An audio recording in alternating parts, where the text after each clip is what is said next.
जय श्री कृष्णा, राधे राधे। प्रेम से बोलिए लक्ष्मी नारायण भगवान की जय हो। प्रिय भक्तजनों, फाल्गुन मास के शुक्ल पक्ष की एकादशी को आमल की एकादशी कहा जाता है। फाल्गुन मास के शुक्ल पक्ष की एकादशी के दिन जो कोई भी भक्तजन पूरे श्रद्धा भाव से श्री हरि विष्णु का जाप करके पूजा पाठ करता है, व्रत कथा सुनता है, उसकी सभी मनोकामनाएं पूरी होती हैं। एकादशी व्रत भगवान श्री हरि का विशेष प्रिय है। इस एकादशी को आमल की एकादशी, रंग भरी एकादशी, खाटू एकादशी, शाम एकादशी के नाम से भी जाना जाता है। इस एकादशी का विशेष महत्व है क्योंकि इसका संबंध भगवान शिव से भी है। इसी दिन भोलेनाथ माँ गौरा पार्वती का गौना कराकर काशी जी लाए थे। इसलिए काशी विश्वनाथ में इस दिन बड़ी धूमधाम से बाबा विश्वनाथ की सवारी निकाली जाती है और रंग गुलाल से होली खेली जाती है। फाल्गुन एकादशी के दिन आंवले के पेड़ की उत्पत्ति हुई। इस दिव्य वृक्ष में साक्षात भगवान विष्णु और माँ लक्ष्मी का वास होता है। जो भी भक्त इस दिन आंवले के पेड़ का पूजन करता है, दीपक प्रज्वलित करता है, आंवले के वृक्ष की परिक्रमा करता है, भगवान विष्णु उसके सभी दुखों को हर लेते हैं और ऐसा व्यक्ति सभी सुखों को भोगकर अंत में जन्म मरण के बंधन से मुक्त हो जाता है। इस दिन आंवले का दान करना चाहिए। भगवान को आंवले के साथ तुलसी की पत्तियों का भोग अवश्य लगाना चाहिए। यदि आंवले का पेड़ ना हो तो आंवला फल, आंवला चूर्ण को भी भगवान को अर्पित कर भोग लगाएं। इस दिन आंवले का सेवन जरूर कीजिए, इससे शरीर निरोगी होगा और आंवला दान करने से 1000 सहस्त्र गाय दान का फल प्राप्त होता है। तो प्रिय भक्तजनों, रसपान करते हैं आमल की एकादशी की संपूर्ण व्रत कथाएं। आप इन दुर्लभ और पवित्र पावन कथाओं को पूरा अवश्य सुनिएगा। और कथा सुनने से पहले आपसे निवेदन है, आप वीडियो को लाइक करके कमेंट बॉक्स में ओम नमो भगवती वासुदेवाय नमः जरूर लिखिए, क्योंकि भगवान श्री हरि की कृपा के बिना तो हमारा कोई कार्य सफल ही नहीं हो सकता। भगवान श्री हरि विष्णु, माता लक्ष्मी और भोलेनाथ के चरणों का ध्यान करते हुए रसपान करते हैं। अमल की एकादशी की सभी मनोकामनाओं को पूरी करने वाली कथा। ब्रह्मा जी की उत्पत्ति विष्णु जी के नाभि से हुई। एक बार ब्रह्मा जी ने पर ब्रह्म की तपस्या कर स्वयं को जानने का प्रयास किया।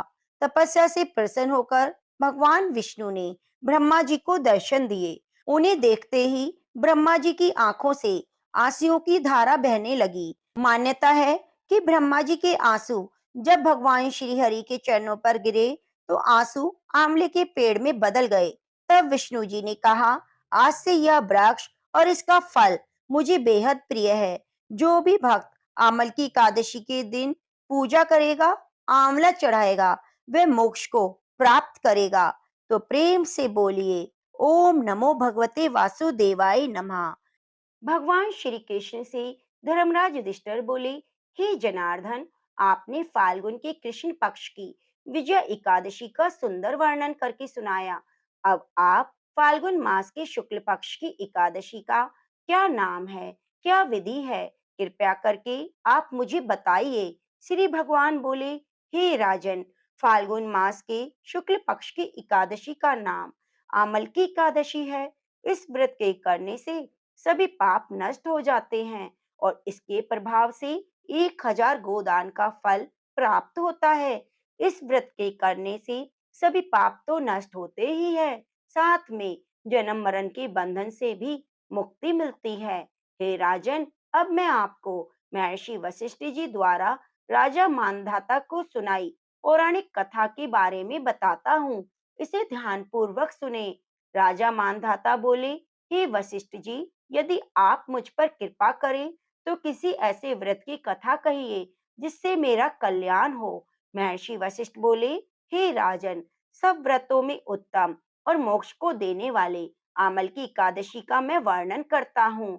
एक वैदिश नाम का नगर था जिसमें ब्राह्मण, क्षत्रिय, वैश्य, शूद्र चारों वर्ण आनंद सहित रहते थे। उस नगर में सदैव वैध ध्वनि गूंजती थी। पापी, दुराचारी, नास्तिक तो कोई था ही नहीं। उस नगर में चैत्रथ नाम का चंद्रवंशी राजा राज्य करता। वह अत्यंत विद्वान और धर्मी था।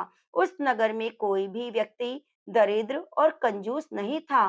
सभी नगर निवासी विष्णु भक्त थे। अबला, वृद्ध, स्त्री, पुरुष सभी एकादशी का व्रत किया करते। एक समय फाल्गुन मास के शुक्ल पक्ष की आमल की एकादशी आई। उस दिन राजा, प्रजा और बाल वृद्ध सबने हर्षपूर्वक व्रत किया। राजा अपनी प्रजा के साथ मंदिर में जाकर पूर्ण कुंभ स्थापित करके धूप, दीप, नैवेद्य, पंचरत्नों से आमले का पूजन करने लगा और स्तुति करने लगा। हे धात्री, तुम ब्रह्म स्वरूप हो। तुम ब्रह्मा जी द्वारा उत्पन्न हुई हो। समस्त पापों को नाश करने वाली हो। तुमको मेरा नमस्कार है। तुम मेरा अर्घ स्वीकार करो। तुम श्री रामचंद्र जी द्वारा सम्मानित हो। मैं आपसे प्रार्थना करता हूँ, अतः आप मेरे सभी पापों का नाश करो। उस दिन सभी ने रात्रि में जागरण किया। उस समय, रात के समय, एक बहेलिया आया जो अत्यंत पापी और दुराचारी था। अपने कुटुंब का पालन जीव हत्या करके करता। भूख और प्यास से अत्यंत व्याकुल वह बहेलिया इस जागरण को देखने मंदिर के एक कोने में बैठ गया। विष्णु भगवान और एकादशी महात्म्य की कथा सुनने लगा। इस प्रकार अन्य मनुष्यों की भांति उसने भी रात्रि को जागरण किया। प्रातःकाल होते ही सभी लोग अपने घर चले गए और बहेलिया भी अपने घर चला गया। घर जाकर उसने भोजन किया। कुछ समय बीतने के बाद बहेलिया की मृत्यु हो गई, मगर उस अमल की एकादशी के व्रत और जागरण से उसने राजा विदुरथ के घर जन्म लिया।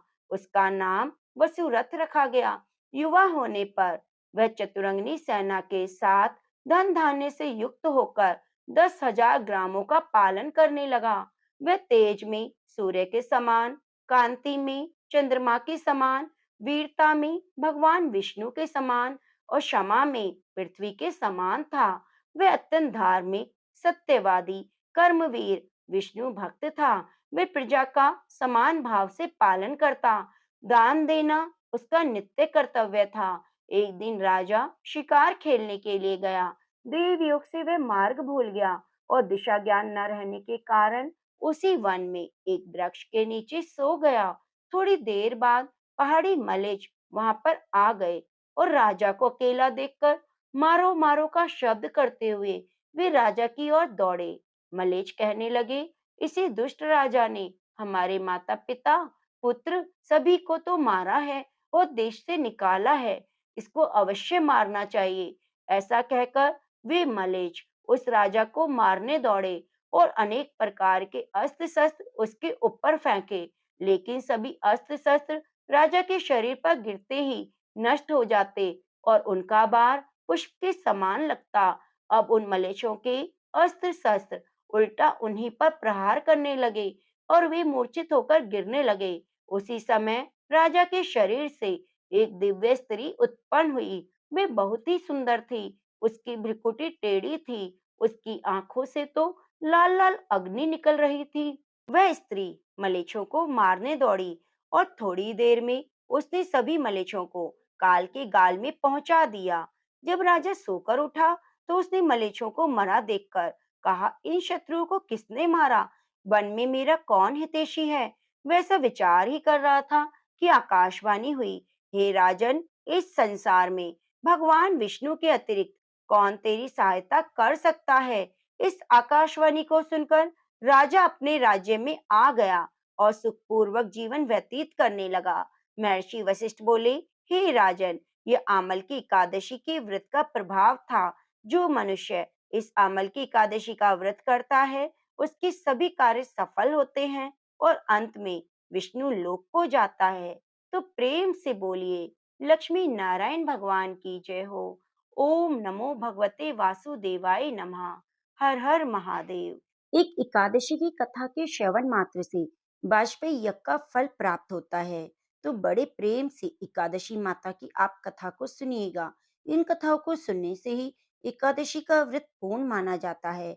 एक बार बूढ़ी माँ ने एकादशी का व्रत बड़े ही भक्ति भाव से पूजा अर्चना की। उन्हें वृद्धावस्था में क्या बाधा थी, तो वे अपने पुत्र पुत्रों के लिए सुख सुविधा के लिए व्रत रखने लगी।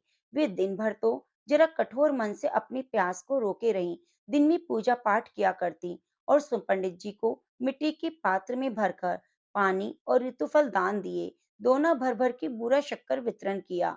उनकी गर्मी के कारण बहुत बेचैनी हो रही थी। इस कारण से बड़ी देर तक पानी में पड़ी रहीं और पानी में कुल्ला करती रहीं, मुंह धोती रहीं। अब कहीं थोड़ी बहुत देर बाद पांव धोए तो धूप तेज पड़ रही थी। इस कारण बार बार मुंह सूख रहा था। बुढ़िया माई बहुत बेचैन हो रही थी। एक बुढ़ापा और दूसरा भयंकर गर्मी। वृद्धावस्था की स्थिति तो कुछ दूसरी ही होती है। जैसे जैसे गर्मी हो, दिन कटता गया। अब पहाड़ से रात सामने थी, उसका काटना बड़ा ही कठिन था।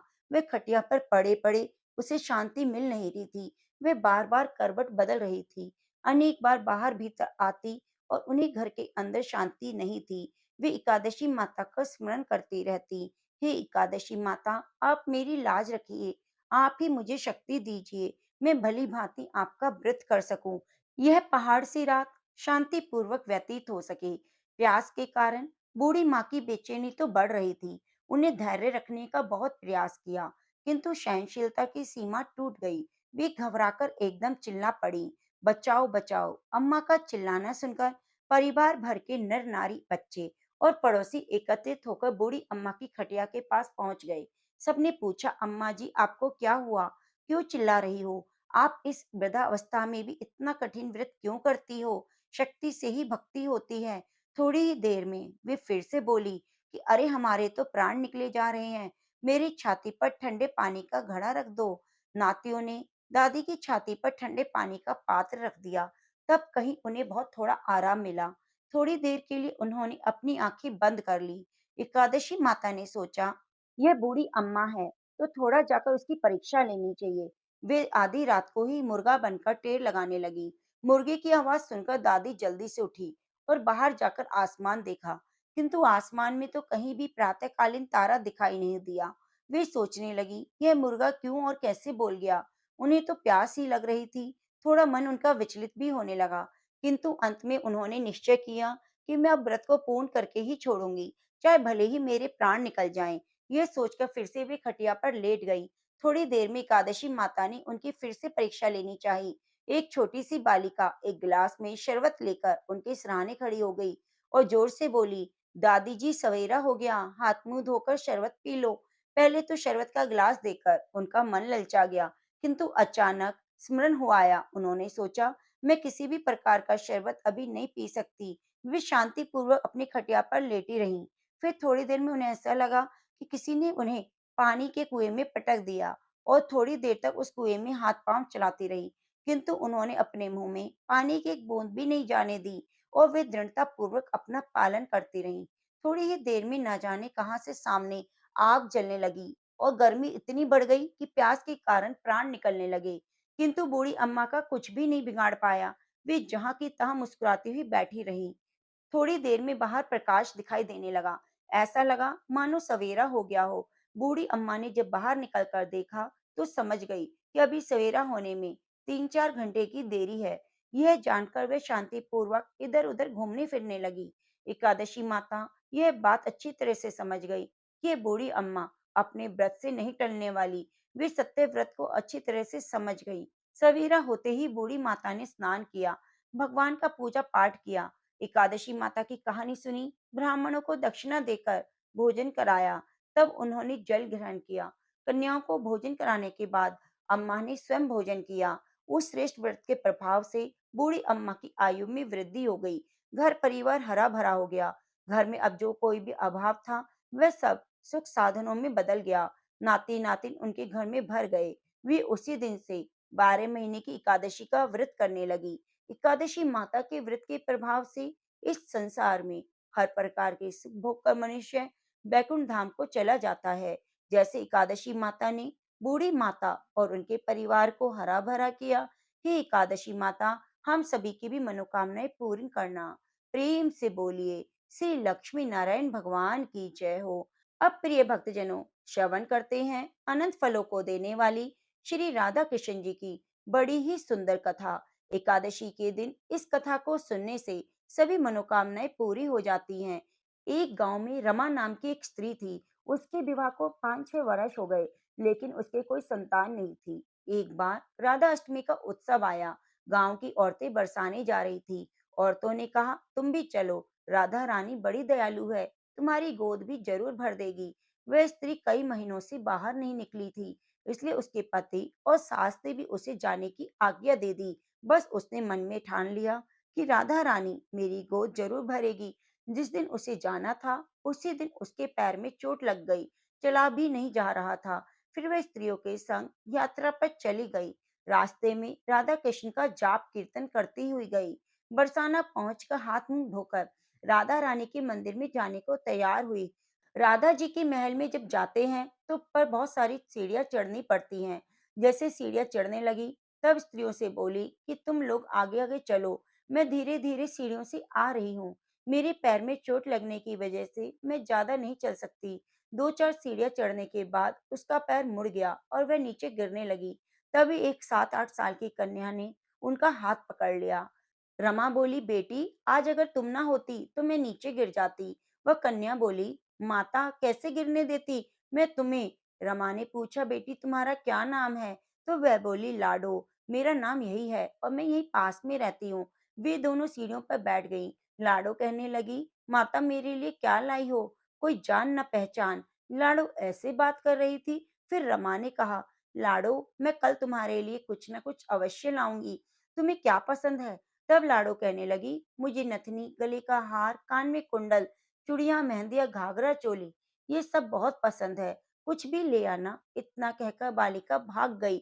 जैसे तैसे रमा भी मंदिर में दर्शन करके लौट आई। फिर रमा उस बालिका के बारे में सोचने लगी। बाजार में उसने गले का हार, चूड़ियां उसके लिए अगले दिन ली और वह लेकर वहां गई। वे लाडो का जाकर इंतजार करने लगी। फिर लाडो उसी जगह पर मिली। चूड़ियां और गले का हार जैसे उसे दिया, वह बोली, बस इतनी सी चीजें और नहीं लाई। वह मुंह फुलाकर बैठ गई। तब रमा बोली, अभी मैं 8 दिन यहाँ पर हूँ, रोज तुम्हारे लिए कुछ ना कुछ लाया करूंगी। यह सुनकर लाडो उसकी गोद में बैठ गई और गले से लगा लिया। रमा तो रोने लगी, जैसे एक संतान मिल गई हो। खूब प्यार से उसके सिर पर हाथ फेरा और ऐसे वह चली गई। रमा ने मंदिर से आकर उसके लिए घाघरा चोली बनवाए। ऐसे ही रोज कुछ ना कुछ वह उसको देती। एक दिन रमा कहती, अब ये सारी चीजें मुझे पहनकर दिखाओ। लाडो बोली, कल राधा अष्टमी है, मैं कल इसे पहनूंगी। इस प्रकार लाडो एक साथ एक लड़का भी था। उसे देखकर रमा ने कहा, आज पता नहीं मेरे मन में क्या आया, मैं एक धोती और मुकुट भी मोर वाला ले आई। क्या मैं इसे दे दूं? लाडो बोली, ये कन्हैया है, मेरे साथ ही रहता है। हाँ, तुम इसे दे दो। वे दोनों सामान लेकर चले गए। अगले दिन राधा अष्टमी थी। जब रमा सीढ़ियों पर आई, वहां उसे कोई नहीं मिला, ना वो लाडो और न वह लड़का। बहुत इंतजार के बाद भी वह मंदिर में पहुंची तो वहां बहुत भीड़ थी। कीर्तन और नृत्य हो रहा था। इतनी भीड़ में चीरती हुई वह आगे पहुंची और वहां देखा तो राधा जी, ठाकुर जी को देखा। रमा ने जो जो चीजें लाडो को दी थी, वह सारा सामान राधा कृष्ण जी पहने हुए थे। वे पत्थर सी हो गई, आंखों से आंसू बहने लगे। बात समझते देर न लगी कि वे लाडो राधा जी वो कन्हैया कृष्ण जी थे। स्वयं जगत के पालनहार उसके पास आते थे। राधा जी उसकी गोद में बैठती थी, उसे मातृ सुख प्रदान करती थी। जैसे बावरी वह हो गई। रात दिन लाडो लाडो कहती पुकारती रहती। वे स्त्रियों से बोली, तुम लोग घर जाओ, मैं नहीं जाऊंगी। उसकी सास और पति भी उसे लेने आए, पर वह नहीं गई। अब तो वह प्रतिदिन सीढ़ियों पर बैठे बैठे आंसू से सीढ़ियां धोती, पलकों से बुहार करती। उसे 30 वर्ष हो गए। एक दिन बालिका उसका हाथ पकड़कर ऊपर अटालिया में ले गई। वहां जाकर बोलती है, लो आ गई मैं, तुम्हारी लाडो। ऐसा कहकर बाहें फैलाकर रमा को बुलाने लगी और अपने गले लगा लिया। उस दिन रमा ऐसे गले लगी कि पार्थिव शरीर को छोड़कर सदा के लिए लाडो के पास चली गई। तो प्रेम से बोलिए, राधा कृष्ण भगवान की जय हो। बरसाने वाली राधे रानी की जय हो। प्रिय भक्तजनों, नारद जी ने एक बार भगवान शंकर की स्तुति करते हुए पूछा, प्रभु आपको प्रसन्न करने के लिए सबसे उत्तम और सुलभ साधन क्या है? हे त्रिलोकीनाथ, आप तो निर्विकार हैं, निष्काम हैं, आप सहज प्रसन्न हो जाते हैं। फिर भी मेरे मन में जानने की इच्छा है कि आपको क्या प्रिय है। तब शिव जी बोले, नारद जी, वैसे तो मुझे भक्त के भाव सबसे प्रिय हैं, फिर भी आपने पूछा है तो मैं बताता हूँ। मुझे जल के साथ साथ बिल्व पत्र बहुत ही प्रिय है। जो अखंडित बिल्व पत्र मुझे श्रद्धा से अर्पित करता है, मैं उनको अपने लोक में स्थान देता हूँ और वही मुझे सर्वप्रिय है। नारद जी भगवान शंकर और माता पार्वती की स्तुति करते हुए अपने लोक को चले गए। उनके जाने के बाद पार्वती जी ने भगवान शंकर से पूछा, हे प्रभु, मेरी ये जानने की बहुत इच्छा है कि आपको बिल्व पत्र इतना ही पसंद क्यों है? क्यों वे आपको इतना प्रिय है? भक्त आपको प्रेम से चढ़ाएं तो आप उनकी सभी मनोकामनाएं पूरी कर देते हैं। मेरी जिज्ञासा को शांत करो। तब शिव जी बोले, हे शिवे, हे प्राण प्रिय, बिल्व के पत्ते मेरी जटा के समान हैं। उसका त्रिपत्र यानी तीन पत्ते यजुर्वेद, ऋग्वेद और सामवेद हैं। शाखाएं समस्त शास्त्र का स्वरूप है। बिल्व वृक्ष को आप पृथ्वी का कल्प वृक्ष समझे, जो ब्रह्मा विष्णु शिव स्वरूप है। हे पार्वती, स्वयं महालक्ष्मी ने शैल पर्वत पर बिल्वम रूप में जन्म लिया। इस कारण भी बेल का वृक्ष मेरे को बहुत ही प्रिय है। महालक्ष्मी ने बिल्व पत्र का रूप धारण किया। यह सुनकर तो पार्वती जी का कौतूहल बढ़ गया। वे बहुत हैरान हुई। पार्वती जी अपनी जिज्ञासा को रोक नहीं पाई और पूछा, हे महादेव, महालक्ष्मी ने आखिर बिल्व वृक्ष का रूप क्यों लिया? आप यह कथा मुझे बताइए। तो भगवान शंकर कहते हैं, हे प्रिय, हे देवी, सतयुग में ज्योति रूप में मेरे अंश का रामेश्वर लिंग था। ब्रह्म आदि देवताओं ने उसका विधिवत पूजन अर्चन किया। इसका परिणाम यह हुआ कि मेरे अनुग्रह से वाणी देवी सबकी प्रिय हो गई। वे भगवान विष्णु को बहुत ही प्रिय हो गई। मेरे प्रभाव से भगवान केशव के मन में बाघ देवी के लिए प्रीति उत्पन्न हुई। वे लक्ष्मी जी को नहीं भाई। लक्ष्मी देवी श्री हरि के प्रति मन में कुछ दुर्भाव पैदा हो गया। वे द्वेष करने लगी और चिंतित होकर शैल पर्वत पर चली गई। वह उन्होंने मेरे लिए बहुत तप किया, उत्तम स्थान का चयन करने लगी। महालक्ष्मी ने उत्तम स्थान का निश्चय करके मेरे लिंग विग्रह की स्थापना की और कठोर तपस्या शुरू कर दी। हे परमेश्वरी, कुछ समय बाद महालक्ष्मी ने मेरे लिंग विग्रह से थोड़ा धर्म में एक वृक्ष का रूप धारण कर लिया। अपने पत्तों और पुष्पों द्वारा मेरी निरंतर पूजा करती रहती। इस तरह महालक्ष्मी ने 1 करोड़ वर्ष तक घोर आराधना की। मेरा अनुग्रह प्राप्त हुआ। मैं वहां प्रकट हुआ और देवी ने इस घोर तप की आकांक्षा पूछकर वरदान देने को मैं तैयार हो गया। महालक्ष्मी बोली, श्री हरि के हृदय में मेरे प्रभाव से वाग देवी के लिए जो स्नेह हुआ है, वे समाप्त हो जाए। शिव जी बोले, मैंने महालक्ष्मी को समझाया कि श्री हरि के हृदय में, हे लक्ष्मी देवी, आपके अतिरिक्त कोई और नहीं है। वाग देवी के लिए उनका प्रेम नहीं बल्कि श्रद्धा है। यह सुनकर लक्ष्मी जी प्रसन्न हो गई। पुनः श्री हरि के हृदय में स्थित होकर निरंतर उनके साथ विहार करने लगी। पार्वती जी महालक्ष्मी के हृदय का एक बड़ा विकार इस प्रकार दूर हुआ था। इस कारण हरिप्रिया उस वृक्ष रूप में सर्वदा अतिशय भक्ति से भरकर यत्न पूर्वक मेरी पूजा करने लगी। हे पार्वती जी, इसीलिए ही बिल्व वृक्ष मुझे बहुत ही प्रिय है।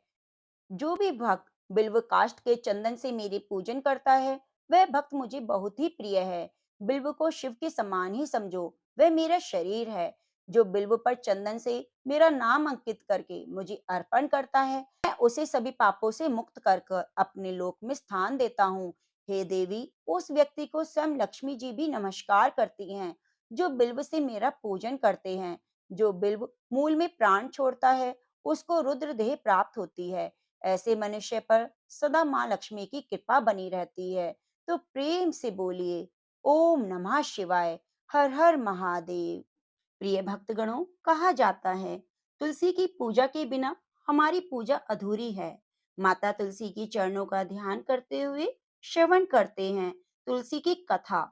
एक कन्या थी। जब वह थोड़ी बड़ी हुई, उसको समझ आने लगा कि तुलसी माता ही सब कुछ देने वाली है और उनकी पूजा से ही हमारी पूजा पूरी हो सकती है। तभी से वह तुलसी माता की पूजा करने लगी। उसका प्रतिदिन का नियम था कि तुलसी माता का पूजन करने के बाद ही वह खाना खाती। जब वह कन्या शादी के लायक हुई, तो उसके माता पिता ने उसकी शादी करवा दी। कन्या को उसके माता पिता ने दहेज में एक तुलसी का गमला भी दे दिया। ससुराल में वह प्रतिदिन सुबह उठती और पूजा करती, उसके बाद ही खाना खाती। उसकी दो जेठानियां थी, वे दोनों ही उसका मजाक उड़ाती कि कहती, बड़ी नियम धर्म वाली बनती है उन दोनों को उससे बहुत ईर्ष्या होती, इसलिए वे दोनों तुलसी जी का गमला छुपा देती। वह कन्या बड़ी मुश्किल से गमला ढूंढ कर लाती और पूजा करती, फिर खाना खाती। वह गमला ढूंढ कर लाती तो एक दिन उसकी जिठानियों ने क्या किया कि गमला ही दूर फेंक दिया। कन्या ने खूब ढूंढा पर उसे गमला नहीं मिला। वह बहुत परेशान हुई। उस दिन उसने खाना भी नहीं खाया, क्योंकि उसका नियम था कि जब वह तुलसी माता की पूजा करेगी, उसी के बाद खाना खाएगी। उस कन्या की सच्ची भक्ति देखकर तुलसी माता उससे बहुत खुश हुई और उसके कमरे में तुलसी माता का गमला प्रकट हो गया। अगले दिन सुबह जब वह उठी तो देखती है उसके खाट के चारों कोनों पर तुलसी माता का गमला आ गया है। यह देखकर वह बहुत खुश हुई कि अब मेरी तुलसी माता को कोई नहीं चुरा सकेगा। अब मुझे पूजा करने के लिए कहीं जाना भी नहीं पड़ेगा। कोई मेरी तुलसी को फेंक भी नहीं सकेगा। वह सुबह जल्दी उठी, स्नान किया, पूजा करने के बाद वह खाना खाने बैठ गई। तो उसकी जिठानियों ने मजाक करने लगी, लो देवरानी जी का नियम धर्म पूरा हो गया। उससे पूछती हैं, क्या तुलसी की पूजा कर ली? देवरानी धीरे से बोलती है, हाँ कर ली। जेठानियां बोलती हैं, कहाँ से कर ली तूने पूजा? हमने तो गमला फेंक दिया था। देवरानी कहती है कि देख लो मेरे कमरे में खाट पर तुलसी जी लगी है। जेठानिया बहुत शर्मिंदा हुई और बोली कि देवरानी तेरी भक्ति सच्ची है, हमने तुझे बहुत परेशान किया, हमें माफ कर दो। देवरानी उन्हें माफ कर देती है। हम भी तुलसी माता जी से यही प्रार्थना करते हैं, हे तुलसी माता, जैसे आपने अपनी कृपा उस कन्यावनी देवरानी पर करी, वैसे सब पर करना। जैसे जिठानी पर करी, ऐसे किसी पर ना करना। प्रेम से बोलो, लक्ष्मी नारायण की जय, तुलसी मैया की जय। वार के दिन गणेश जी की पूजा के साथ साथ हमें कथा भी जरूर सुननी चाहिए। एक बुढ़िया माई थी, वे गणेश जी की पूजा करती, रोज मिट्टी के गणेश जी बनाती और वह रोज गल जाते। एक दिन वह एक सेठ के यहाँ हवेली पर काम कर रहे कारीगरों से बोली, मेरे मिट्टी के गणेश जी रोज गल जाते हैं, इसलिए आप पूजा के लिए पत्थर के गणेश बना दो। कारीगर घमंड से बोला, जितनी देर में तुम्हारी गणेश की मूर्ति बनाऊंगा, उतनी देर में सेठ जी की चार दीवारें बन जाएंगी। इतना सुनकर दुखी होकर बुढ़िया माई अपनी कुटिया में चली गई। इसी बीच एक छोटा बालक वहां पहुंचा और कारीगर से गणेश जी बनाने को कहा, लेकिन कारीगर ने बच्चे को भी चले जाने के लिए कह दिया। तब बच्चा जाते जाते उसे बोलकर जाता है, इतना टेढ़ा बोलते हो, तुम्हारी दीवार भी टेढ़ी हो जाएगी। और बच्चे की बात सच हो गई। कारीगर सेठ जी के यहाँ दीवार बनाने का काम कर रहे थे, लेकिन दीवार टेढ़ी ही होती जाती। सुबह से शाम हो गई, लेकिन कोई भी काम नहीं हुआ। जब सेठ जी आए, पूछा आज कुछ भी काम क्यों नहीं हुआ? तब कारीगर ने बूढ़ी माई वाली बात बता दी। तब सेठ जी माई के पास पहुंचे और उनसे कहा, तुम हमारी दीवार सीधी करवा दो, हम सोने के गणेश जी बनाकर देंगे। इतना सुनकर गणेश जी ने दीवार सीधी कर दी। सेठ जी ने बुढ़िया माई को सोने के गणेश जी बनाकर दिए। तब बूढ़ी माई प्रसन्न होकर बोली, हे गणेश जी, इसी तरह लोगों के भी काम आप सदा सीधे करते रहना। प्रेम से बोलो, गणेश भगवान की जय। तो प्रेम से बोलिए, लक्ष्मी नारायण भगवान की जय हो। जय श्री कृष्णा, राधे राधे। बरसाने वाली राधा रानी की जय हो। हर हर महादेव। प्रिय भक्तजनों, आप हमारे चैनल को सब्सक्राइब करके बगल में बनी घंटी को दबाना ना भूलें। आपकी हमारी कथा सुनने के लिए बहुत बहुत धन्यवाद। मिलते हैं अगली कथा कहानियों के साथ।